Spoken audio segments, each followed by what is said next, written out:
रे अवगुण न चितारो, प्रभु अपनो विरद निहारो। ये पंक्तियाँ इतनी अच्छी लगती हैं। भगवान का जब ये स्वरूप पढ़ता हूँ तो उनके प्रति 100 बार नमोस्तु करने का भाव आता है। प्रभु क्या है आपका स्वरूप? हम दोषों के पिटारे हैं, हम अवगुणों के भंडार हैं, फिर भी आप अपने नेचर के अनुसार हमारा कल्याण करोगे। हमने तुम्हें इतना दुख दिया कि रात भर तुम्हारा शरीर छल्ली बना दिया चींटियों ने, फिर भी आप मेरा कल्याण कर रहे। यही तो राजा श्रेणिक सम्यक दृष्टि होने वाला नहीं था, कट्टर था वो कभी भी चाहे मर जाता लेकिन वो कभी सम्यक दृष्टि नहीं हो सकता। कितने उपदेश दे देते, कितने ही समझा लेते, तो भी राजा श्रेणिक बदलने वाला मात किस कारण से बदला? जब राजा श्रेणिक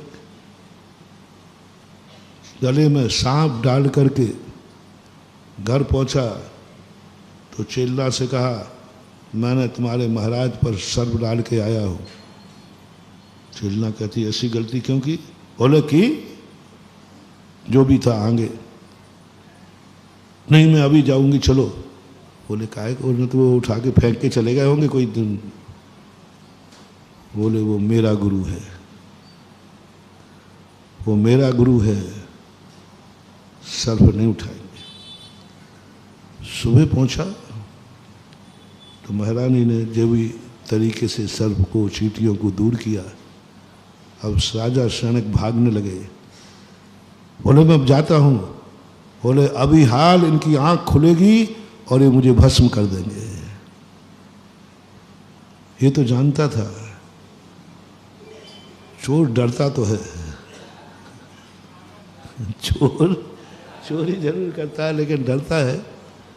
मुझे इसलिए पता है कि एक वो सीसीटीवी लगे रहते कैमरे, उस कैमरे में एक चोर मंदिर में पूजा कर चोरी करने गया तो पहले तो उसने जूते उतारे बाहर, फिर वहाँ पानी रखा था, हाथ धोए और क्या साष्टांग नमस्कार किया और नमस्कार करके उन्हीं भगवान को उठा ले गया।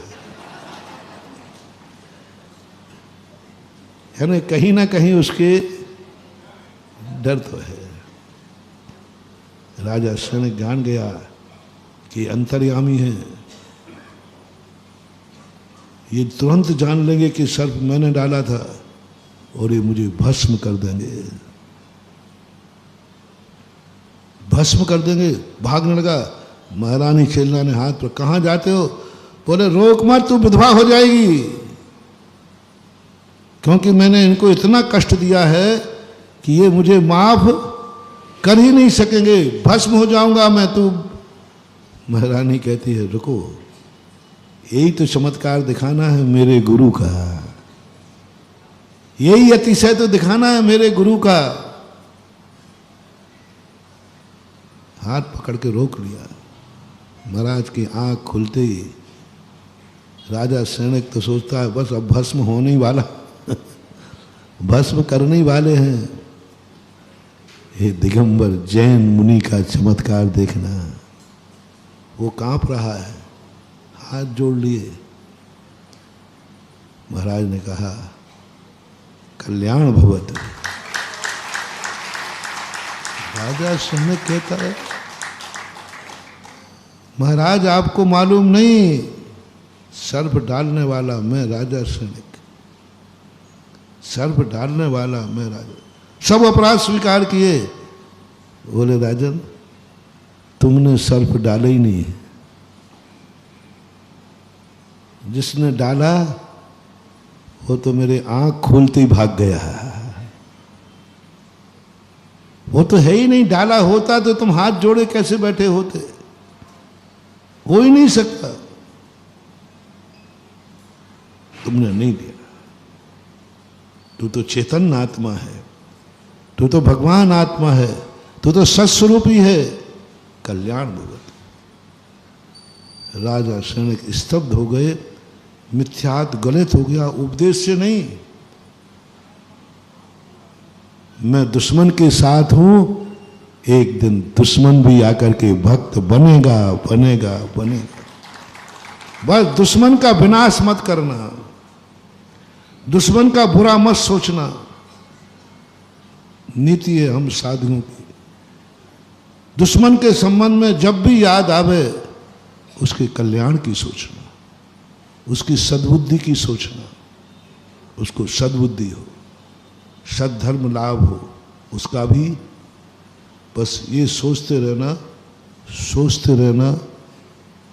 एक दिन आएगा कि वही दुश्मन तुम्हारे सामने हाथ जोड़ करके क्षमा मांगता हुआ खड़ा होगा। एक भाव में ना सही, एक भाव में ना सही, दूसरे भाव में सही, दूसरे भाव में ना सही, तीसरे में सही, अंत में 10वें भाव का उत्कृष्ट है। 10वें भाव में तो कमर ने हाथ जोड़ना ही पड़े।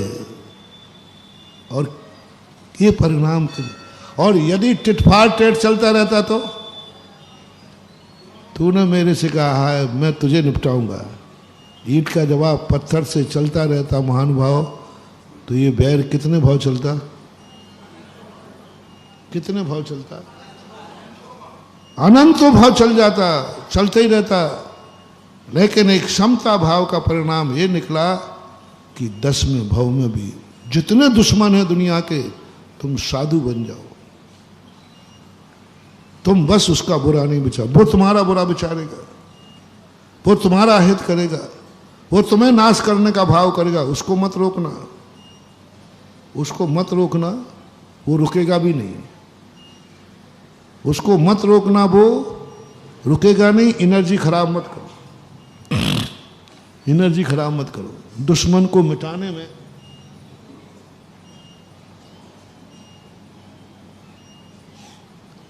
दुश्मन को मिटाने में एनर्जी मत खर्च करो, दुश्मन को भगाने में एनर्जी मत करो, दुश्मन को चुप करने में एनर्जी मत खर्च करो। वो चुप होगा नहीं, वो भागेगा नहीं, वो नहीं भाग सकता, क्योंकि वो साधु नहीं है, क्योंकि वो साधु नहीं। तुम क्या हो? सामने वाला दुश्मन तुम्हारा साधु है क्या? यदि साधु है तो सवाल ही नहीं है, फिर डरने की क्या जरूरत है, सामने वाला साधु है।